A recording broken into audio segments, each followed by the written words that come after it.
CMO నుండి phone రావడంతోనే camp office కు వెళ్లానని అన్నారు వైసీపీ ఎమ్మెల్యే వసంత కృష్ణ ప్రసాద్.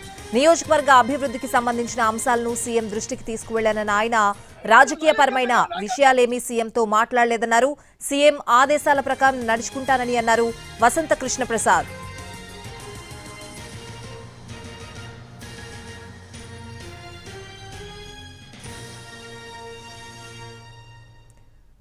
సీఎంఓ నుండి ఫోన్ రావడంతోనే క్యాంప్ ఆఫీస్ కు వెళ్లానని అన్నారు వైసీపీ ఎమ్మెల్యే వసంత కృష్ణ ప్రసాద్.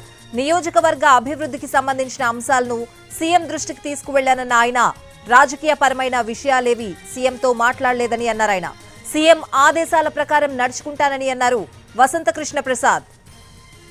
కుటుంబ సభ్యులు నేను 1999లో పోటీ చేసి 2019 దాకా 20 సంవత్సరాల పాటు రాజకీయాలకు దూరంగా ఉన్నా. ముఖ్యమంత్రి గారి నిర్ణయం మేరకు, ఆయన ఆదేశం మేరకు నేను వచ్చి మళ్ళీ 2019లో ఇక్కడ పోటీ చేయడం జరిగింది. నేను మళ్ళీ శాసనసభ్యుడిగా గెలిచే వరకు నేను నా పంతం గురించి ఆలోచించా. నన్ను ఎప్పుడైతే 2019లో ఓడించాడో అతను ఓడించడమే నా లక్ష్యంగా పనిచేశా. కానీ 2018 నుంచి ఇక్కడ తిరిగిన తర్వాత 2019లో మైలవరం నియోజకవర్గ ప్రజానీకం నన్ను ఏం గెలిపించారో వాళ్ళందరూ నన్ను వాళ్ళ కుటుంబ సభ్యుడిలాగా భావించి మేమందరం ఒక కుటుంబంగా సాగుతున్న ఈ తరుణంలో మా నియోజకవర్గ ప్రజల కోసం, ఇక్కడ అభివృద్ధి కోసం, ఇక్కడ సంక్షేమం కోసం నేను పూర్తిగా కట్టుబడి ఉన్నాను. ముఖ్యమంత్రి గారి నిర్ణయానుసారం ఏదైతే ఒకప్పుడు మీరే ఉండేవాళ్ళు, ఇప్పుడు ప్రతి ఫోను సోషల్ మీడియా అయిపోయింది కదా. కాబట్టి పుకార్లు షికార్లు